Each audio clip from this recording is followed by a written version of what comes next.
E agora nós vamos falar hoje sobre autoridade espiritual.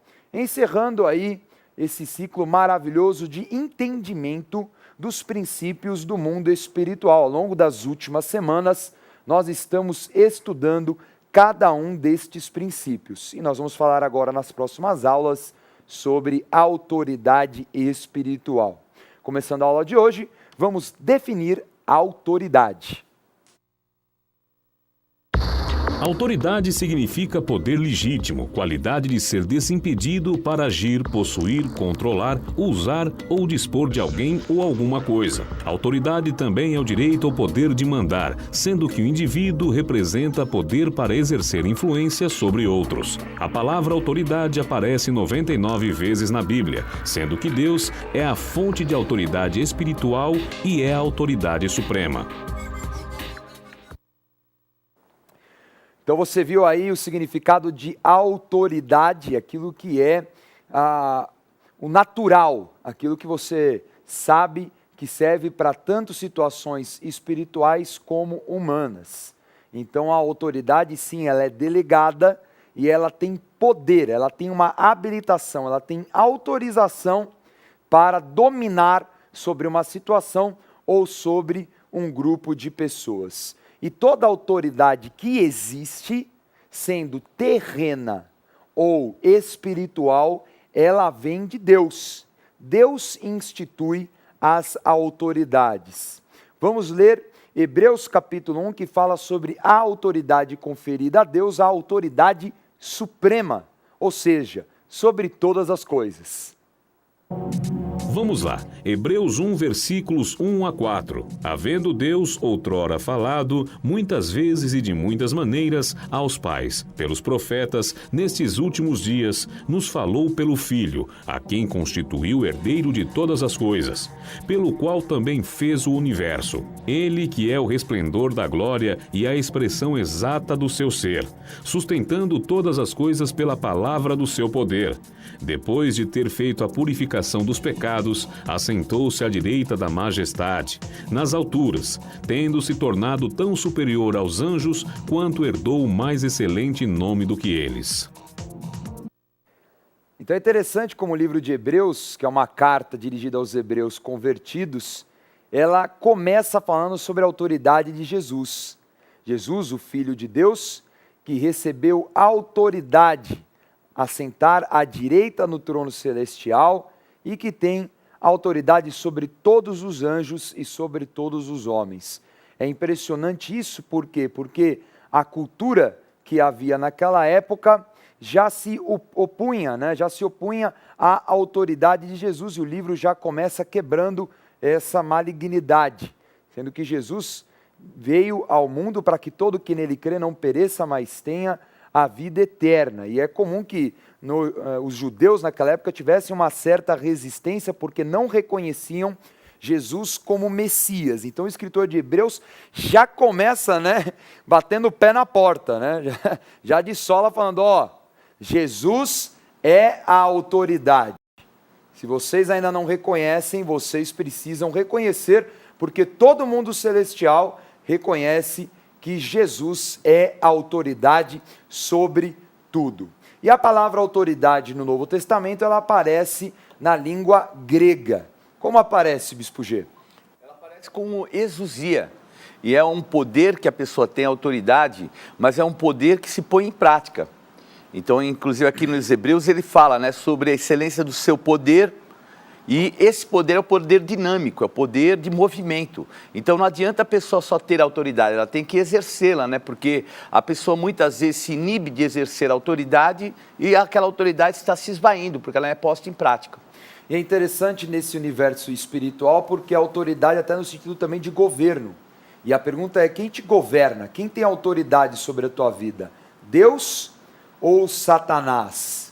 Então esse é um princípio importantíssimo, porque você que vai determinar quem é a autoridade que dirige a sua vida. Vamos ver essa passagem no livro de Mateus. Vamos lá, Mateus 12, versículo 30. Quem não é por mim é contra mim, e quem comigo não ajunta, espalha. Resposta bem forte de Jesus contra os fariseus, que começam a se levantar e falar: mas você expulsou o demônio em nome de Beelzebul. E não é, porque não pode prosperar um reino que tem divisão. Então ele fala: quem não é por mim é contra mim. Então a mensagem foi bem direta para os fariseus: se vocês não estão comigo, vocês são contra mim. Isso que significa que ali há uma escolha. Já até Jesus fala isso no Sermão do Monte, Mateus 5,37, que seja o seu falar sim, sim, não, não. Então não existe no mundo espiritual neutralidade, não existe meio termo. Ou você serve a Deus, ou você serve a demônios. Então tem gente que fica nessa assim: não, que eu estou meio Raimundo, assim, um pé na igreja, um pé no mundo. Não, de vez em quando eu estou com Deus, de vez em quando com o diabo. Não tem de vez em quando, está completamente com o diabo. Não é? Porque a tua opção ela tem que ser integral, íntegra na verdade. Ou escolho Deus ou escolho Satanás. E a nossa luta, quando nós optamos por Deus, é direta contra o inimigo. Então não existe meio termo no mundo espiritual, tá certo? Mais uma passagem que reforma isso é o que está em Lucas 16. Vamos lá, Lucas 16, versículo 13. Ninguém pode servir a dois senhores, porque ou há de aborrecer-se de um e amar a outro, ou se devotará a um e desprezará ao outro. Não podeis servir a Deus e às riquezas. Essa é aquela passagem que Jesus complementa aos discípulos sobre o jovem rico, né? Então o jovem rico, infelizmente, ele escolheu o senhor dele, Mamon, o Deus das riquezas, e deixou de caminhar com Cristo, um potencial apóstolo que se esvaziou por conscientemente optar a servir às riquezas. Então, ali é claro, não tem como você servir dois senhores. Ou você serve a Deus, ou você vai servir ao inimigo. Então são duas autoridades aí, ainda que Deus esteja acima de tudo e de todos, o homem opta qual é a autoridade que vai governar a sua vida. Inclusive é interessante, que o termo que eles usam é o termo mamon, que era uma entidade que era ligado às riquezas. Então servir ao dinheiro não é só uma questão de servir a um bem material, porque espiritualmente o coração se volta para o dinheiro, e a raiz de todos os males é o amor ao dinheiro. Então é um apego que muitas pessoas têm avareza, têm assim veneração, adoração ao dinheiro, quer dizer, é uma loucura, por isso que não dá para servir a dois senhores. E é tão interessante no Antigo Testamento sobre isso, porque Yahvé, o Eu Sou, era Deus e Israel. E o nome da entidade cananita, que é o nome cananita, que muitas vezes pervertia o povo de Israel, que era a adoração dos povos ao redor, era Baal. Baal significa Senhor. Não é? Então você vê, não tem como você adorar dois senhores. Não é? Então é impressionante esse cuidado da palavra no Antigo Testamento, é a opção que o povo de Israel tinha que fazer. Ou você adora Eu Sou, que eu sou o Senhor, ou então você adora Baal, você escolhe. Toda vez que optava por Baal, a gente sabe que a idolatria ela traz miséria e destruição. Vamos ver o que está em Romanos 13, que Paulo fala assim, bem claro, esclarecedor, sobre a autoridade em todas as esferas, seja terrena ou espiritual. Vamos lá. Romanos 13, versículos 1 a 7. Todo homem esteja sujeito às autoridades superiores, porque não há autoridade que não proceda de Deus. E as autoridades que existem foram por ele instituídas, de modo que aquele que se opõe à autoridade resiste à ordenação de Deus. E os que resistem trarão sobre si mesmos condenação, porque os magistrados não são para temor, quando se faz o bem, e sim quando se faz o mal. Queres tu não temer a autoridade? Faze o bem e terás louvor dela, visto que a autoridade é ministro de Deus para teu bem. Entretanto, se fizeres o mal, teme, porque não é sem motivo que ela traz a espada, pois é ministro de Deus, vingador, para castigar o que pratica o mal. É necessário que lhe estejais sujeitos, não somente por causa do temor da punição, mas também por dever de consciência. Por esse motivo, também pagais tributos, porque são ministros de Deus, atendendo constantemente a este serviço. Pagai a todos o que lhe é devido, a quem tributo, tributo, a quem imposto, imposto, imposto. A quem respeito, respeito. A quem honra, honra.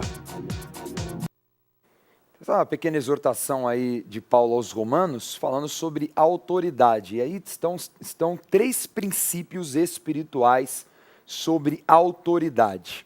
O primeiro princípio é que toda autoridade procede de Deus. Seja autoridade terrena, que nós falamos, né, autoridades humanas, autoridades da sociedade, políticas, autoridades terrenas e também autoridades espirituais, pastores, bispos, apóstolos, todas elas procedem de Deus.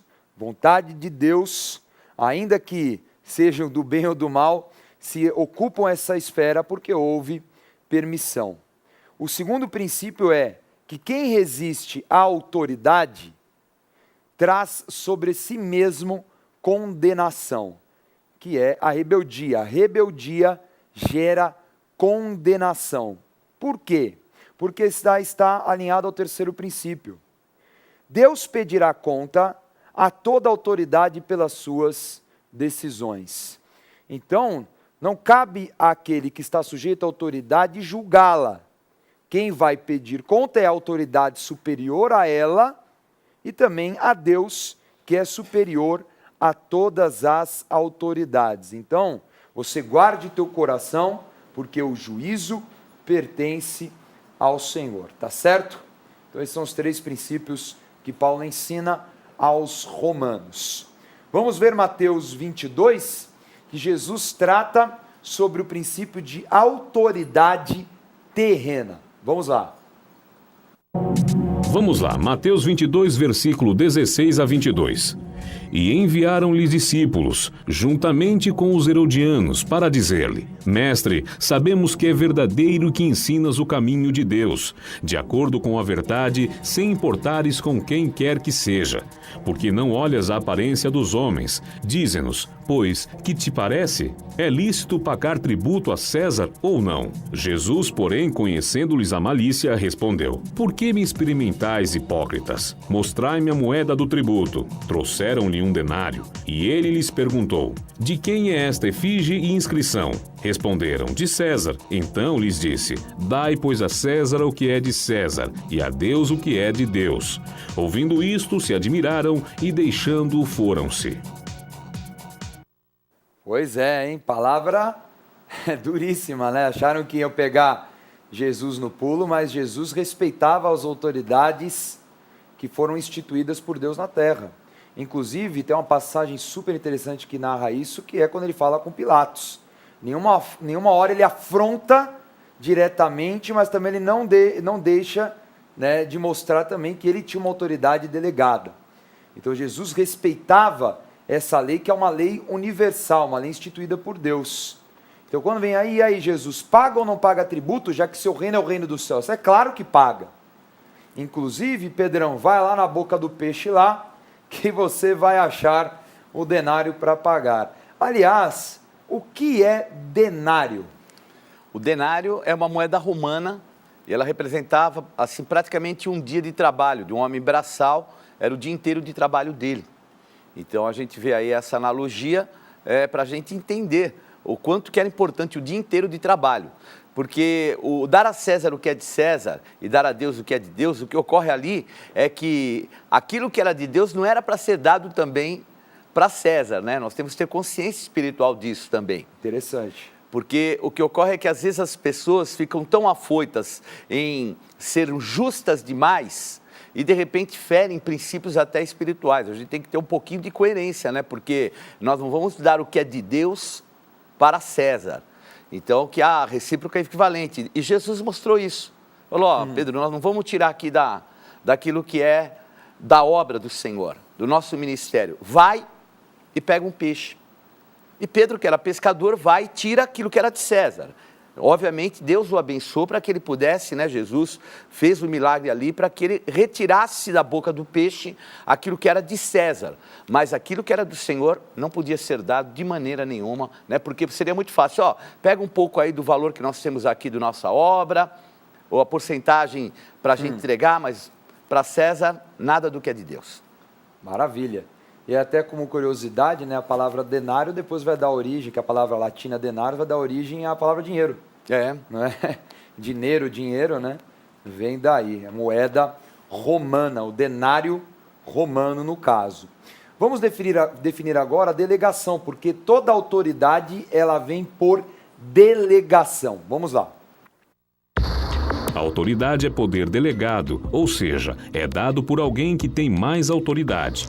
Ninguém tem autoridade senão delegada e concedida por Deus. Portanto, quem reconhece e se submete à autoridade delegada por Deus, está se submetendo diretamente à sua autoridade.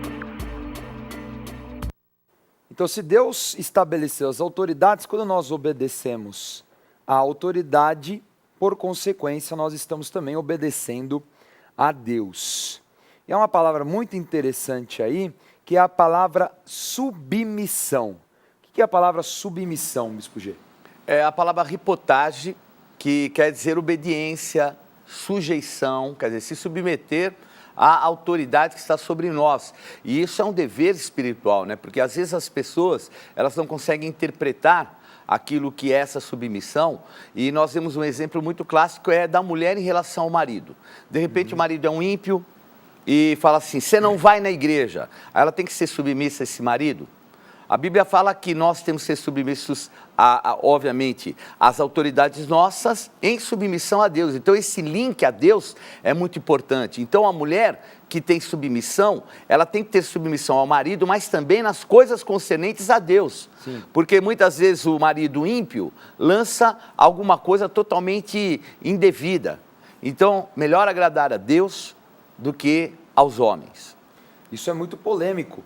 Não é? Porque muitas vezes as mulheres até se sujeitam a coisas absurdas, a violência doméstica, que é algo assim, em pauta, algo terrível, que tantas histórias aí de espancamento, situações, e que às vezes a mulher ela vai à igreja e ela se sujeita àquilo, e aquilo acaba trazendo um dano não só para ela, mas para os filhos, para toda a família. Por quê? Porque também não se posiciona diante até mesmo da lei dos homens, não só do princípio da família.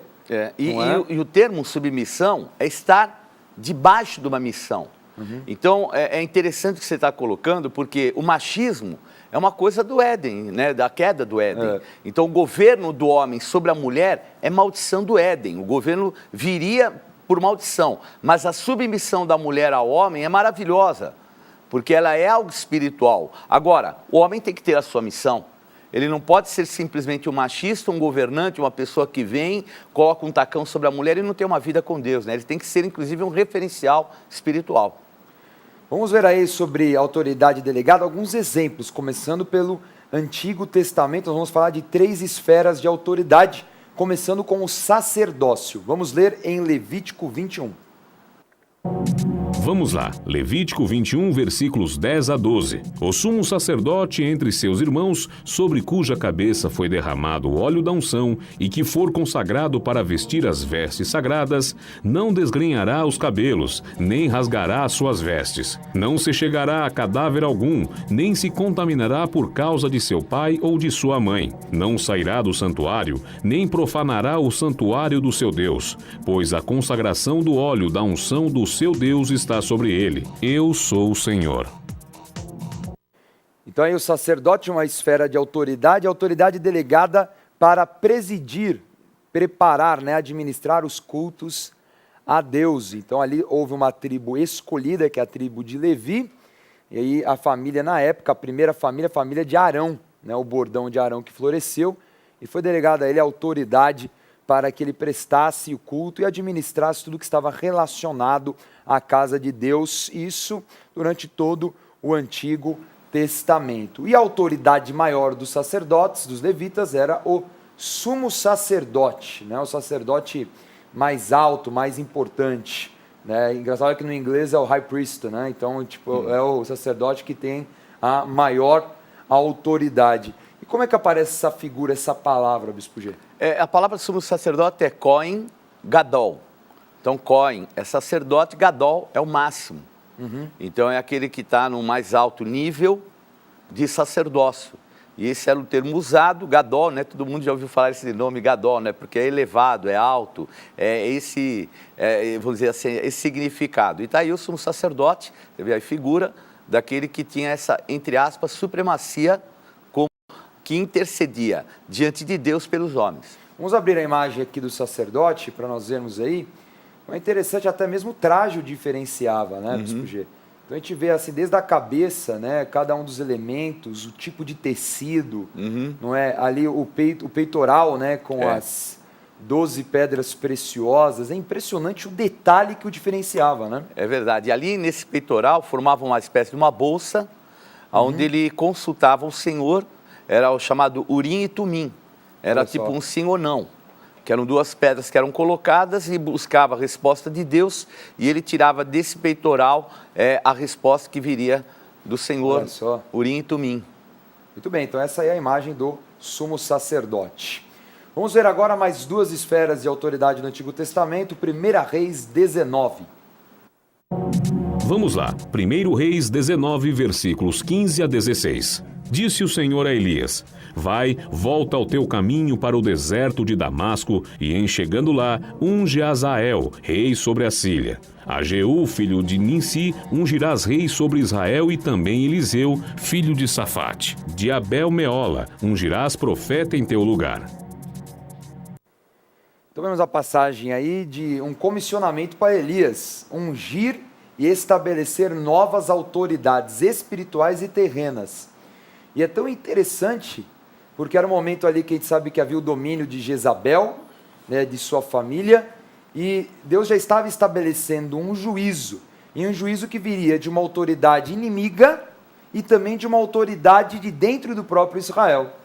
Então nós temos primeiro a unção aí do profeta, que é a figura muito importante de autoridade no Antigo Testamento, autoridade delegada para exercer juízo, tanto pela palavra como também pela manifestação de sinais.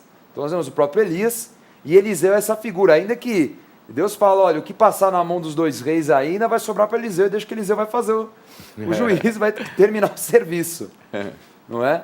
E aí depois o estabelecimento de mais uma figura, que é a figura do rei. Mas a palavra profeta é interessante, porque ela também aparece como uma palavra que é até polêmica, a palavra vidente. Não é, Bispo? Tinha assim, né? O ministério profético no Antigo Testamento tinha dois tipos, né, de ministério profético. Um era o chamado Nabi, que era o profeta, que era o porta-voz. Então ele trazia a palavra de Deus, porque nem todos tinham acesso a escritos, às escrituras. Então ele trazia aquilo que era a palavra de Deus. E o outro era o palavra Roé, que era o profeta vidente, aquele que enxergava coisas no futuro. Agora nós vemos aqui no caso, né, o quanto é importante a delegação, né, porque Elias delega essa autoridade para Eliseu, Eliseu unge um rei e unge um rei de dentro e ainda manda ungir um rei de fora. Aliás, unge outro rei de fora, quer dizer, manda ungir um de dentro e unge de fora. Mas o que eu queria colocar aqui, Dani, é que quando ele vai ungir o rei, que é o rei de fora, Azael, e ele chega diante de Azael, Deus dá uma visão. Mesmo ele sendo um profeta Nabi, manifestando, a busca dele pelos valores espirituais, Deus dá uma visão para ele do que iria acontecer com aquele rei que ele estava ungindo, Azael. Deus está me mostrando que você vai matar muitas pessoas de Israel, até mulheres.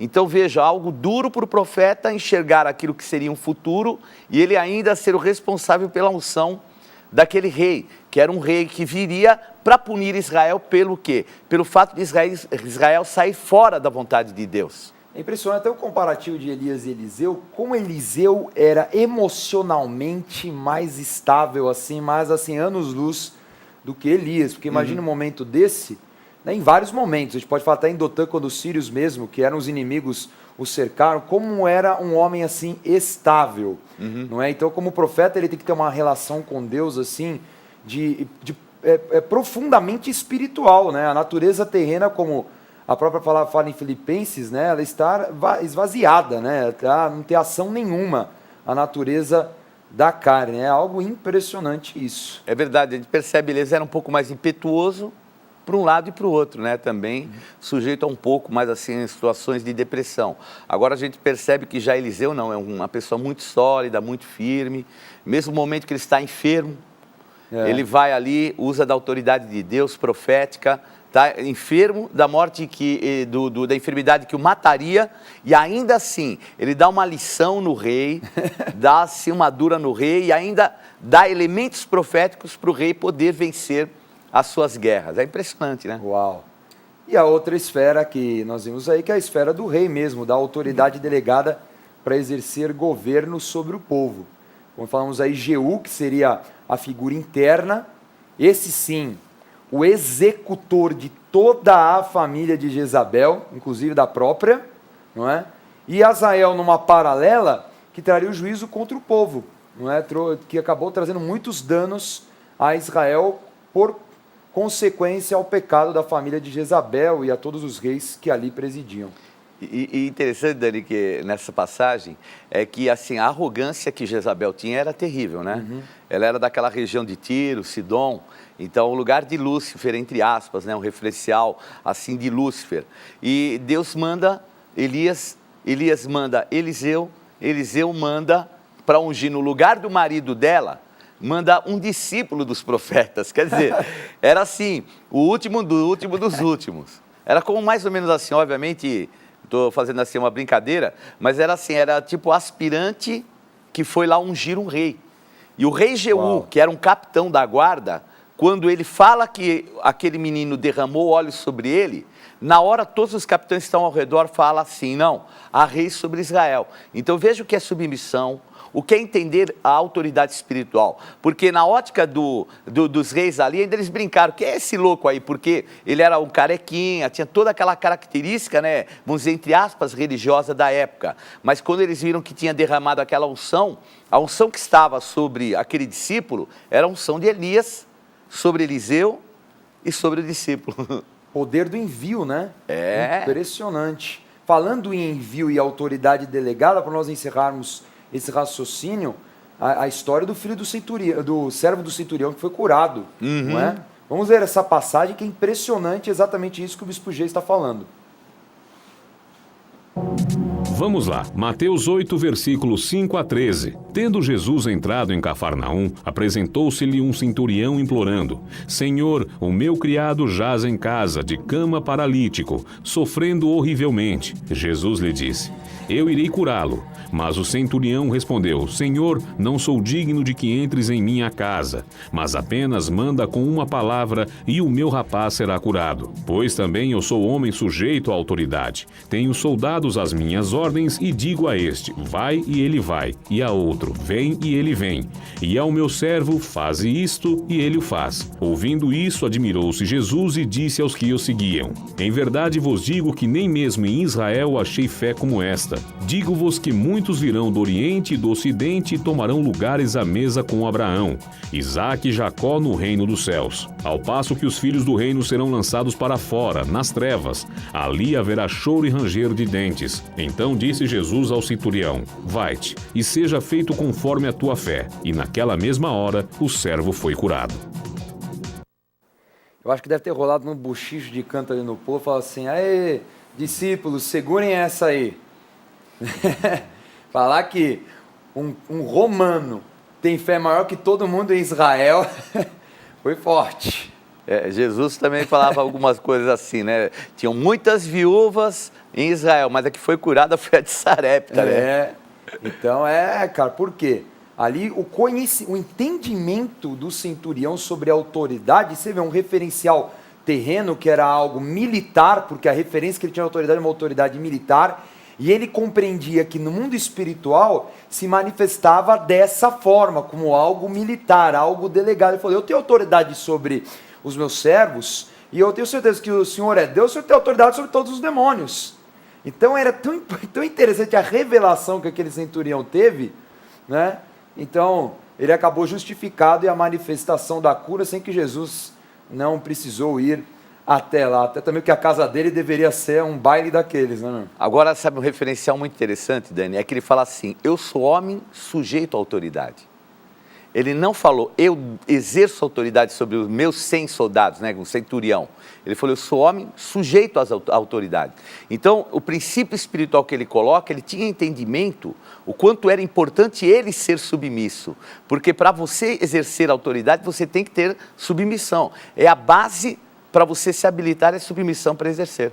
E ele tinha uma figura de autoridade tão interessante que, além de delegada, que as pessoas respeitavam, porque Roma era o império da época, ele era um homem admirado.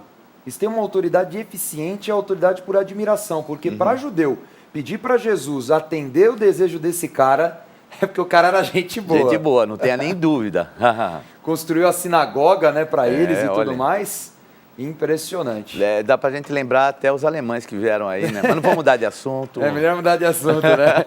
Construíram a ilha lá, abençoou o povo e tiveram habilitação aqui, o pior é isso. Ganharam, né? Era aquela sacolada de 7-1, muito bem. Bom, vamos revisar a aula de autoridade espiritual. Na aula de hoje estudamos sobre autoridade espiritual. A autoridade é a qualidade de ser desimpedido para agir, possuir, controlar, usar ou dispor de alguém ou alguma coisa. A autoridade representa poder para exercer influência sobre outros e esta palavra aparece 99 vezes na Bíblia, sendo que Deus é a fonte de autoridade espiritual e é a autoridade suprema. Ninguém tem autoridade senão delegada e concedida por Deus. Portanto, quem reconhece e se submete à autoridade delegada por Deus está se submetendo diretamente à sua autoridade. Também vimos que no mundo espiritual não existe neutralidade. Ou o indivíduo serve a Deus ou serve a demônios. Por fim, aprendemos 3 princípios espirituais sobre autoridade. Toda autoridade procede de Deus, sendo terrena ou espiritual. Quem resiste à autoridade traz sobre si mesmo condenação. Deus pedirá conta a toda autoridade pelas suas decisões. E continuando o assunto, na próxima aula vamos falar sobre rebeldia. Bom, vamos agora ao quadro Acontece.